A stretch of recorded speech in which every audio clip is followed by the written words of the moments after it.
Simule parfois la simulation aux femmes. Ouais. Mais il arrive que nous, les hommes... Non, mais tu parles pour toi, non? Il arrive que les hommes simulent. Voilà. Il arrive que Siro simule. Voilà. Mais, il arrive que les... hier, Siro, voilà.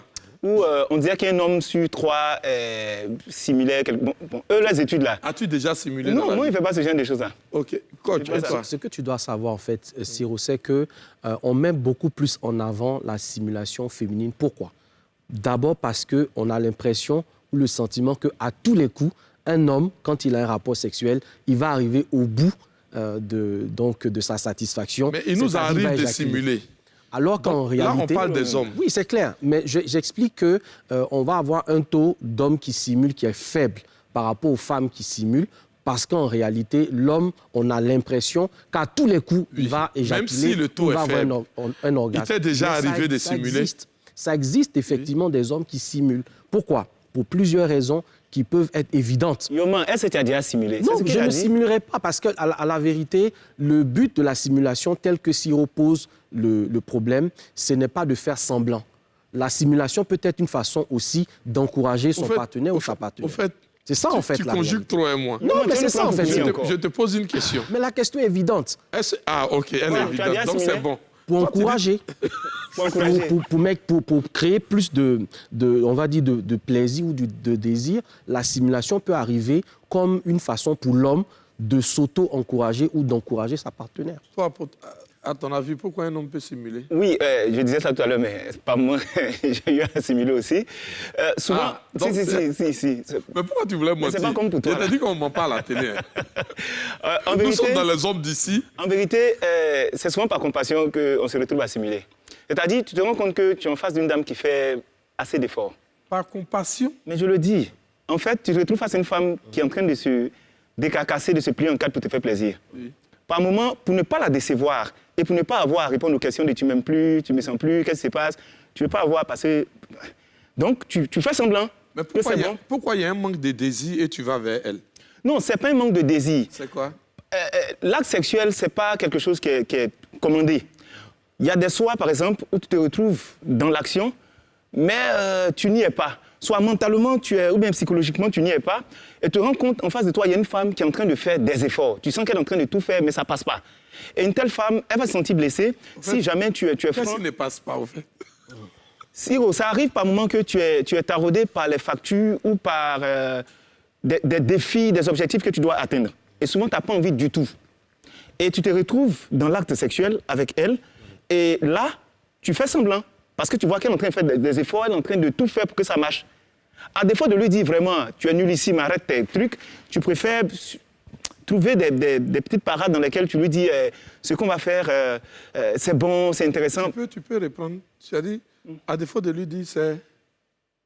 Tu es nullissime. Pourquoi? Parce qu'il y a des femmes qui sont nullissimes, effectivement. Non.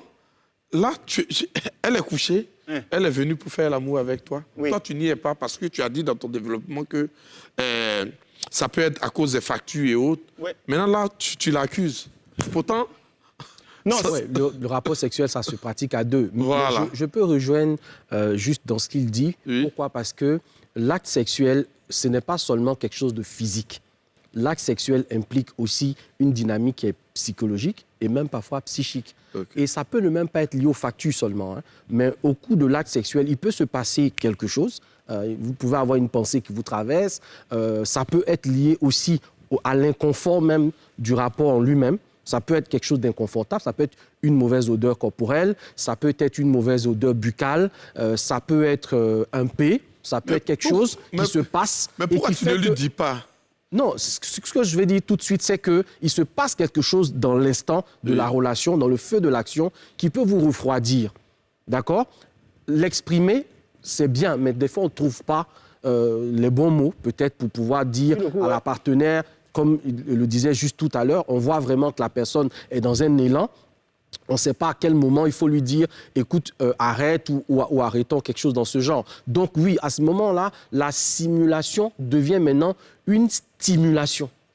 Okay? La simulation va devenir un moyen de se stimuler soi-même pour se remettre en fait dans le bain, pour se remettre dans l'action. Mais là où ça a un problème, c'est lorsqu'en réalité, à la fin peut-être de ce rapport sexuel-là, on n'aura pas le courage d'interpeller la partenaire qu'on a en face de soi sur ce qui s'est passé réellement.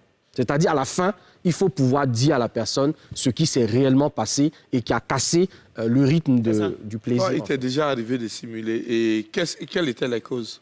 Il y a bien longtemps de cela, hein, je me suis retrouvé avec une jeune fille qui souffrait de pète blanche. Je ne le savais pas par le passé.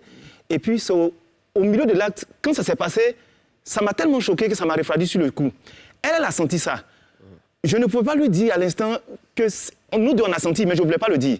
Donc, je me suis levé. Tu sens, parce que souvent, c'est odorant, tout ça. Donc, elle a voulu par la suite qu'on continue. Je lui ai dit, ça sera compliqué, parce que je ne voulais pas. Elle m'a dit, mais il y a quoi? Il dit, non, je pense que c'est un truc, machin. J'ai fait ça. Mais après, je lui ai dit, il faut chercher à te traiter aussi. Elle m'a dit, oui, elle suit des traitements. Donc, je veux dire que c'est des choses comme ça qui peuvent contribuer. Par moment aussi, tu as des femmes avec lesquelles tu es, et puis elle te montre clairement qu'elle est agacée. Limite, fais vite ton truc, tu as quitté là, hein. Ça arrive. Ou elle te dit, oui, tu as fait, puis elle dit, vraiment, je suis fatigué, mais comme tu dis, il faut faire vite. Tu vois ce genre de choses-là. Arrivé un moment, tu simules comme si c'est venu. Parce que plus on te met la pression de faire vite, souvent ça prend le temps pour finir. Et tu simules et tu te lèves, tu t'en vas, quoi. Quoi, tu es toi? Oui, on va se dire qu'on est dans des tableaux dans lesquels il faut se rendre tout de suite compte que quand on est exposé à la nudité, ce n'est pas tout de suite facile de pouvoir dire certaines vérités. Vous savez, par exemple, vous découvrez pour la première fois une partenaire avec peut-être une morphologie ou certains aspects sur son corps qui vous refroidissent tout de suite. Mais vous n'osez pas peut-être tout de suite dire en face de la personne, écoute, il y a peut-être tel ou tel aspect de toi que je n'imaginais pas comme ça. Tu ne trouves pas que ce n'est pas honnête aussi? Ce n'est pas une question d'honnêteté en réalité, c'est une question de gêne. Ouais. Voilà, il ne faut pas vraiment confondre ces deux thèmes-là. Parce que la limite est mince, mais en fait, dans la gêne, je veux dire quelque chose à une personne, mais je tiens compte de sa capacité à comprendre ce que je vais lui expliquer. Dans la mesure où on est ici dans un contexte où il y a certaines choses qui peuvent être comprises avec le temps. Ouais. Mais juste là, à l'instant, pendant qu'on est en plein ébat sexuel, ce n'est pas évident que je m'asseye et que je t'explique un certain nombre de choses. Par exemple, sur ton hygiène, par exemple. Ça ressemble à des réprimandes ou bien ça sera maladroit. Je causais avec une personne qui m'a dit, lui, carrément, il a simulé, mais il n'aime pas l'acte sexuel. Tu sais que les femmes, là, elles mettent des gaines. Des gaines, mais souvent jusqu'ici, quoi. Elles respirent. Moi, ça m'est déjà arrivé. Elles respirent à 30% de leur capacité naturelle, par moment, rien que pour paraître belle. Donc, ils voient une taille de guêpe, machin, tout ça. Et puis, ils arrivent dans la chambre, quand elle est ouverte, c'est les chutes du Niagara qui sont descendues. Quand c'est descendu là, lui-même, il dit, il était, je ne sais pas comment je te dis quoi, il dit qu'il était dépassé parce qu'il voyait. Mais la dame en face, on a payé la chambre d'hôtel, elle s'attend à ce que l'acte se passe. Comment tu lui dis, tu simules?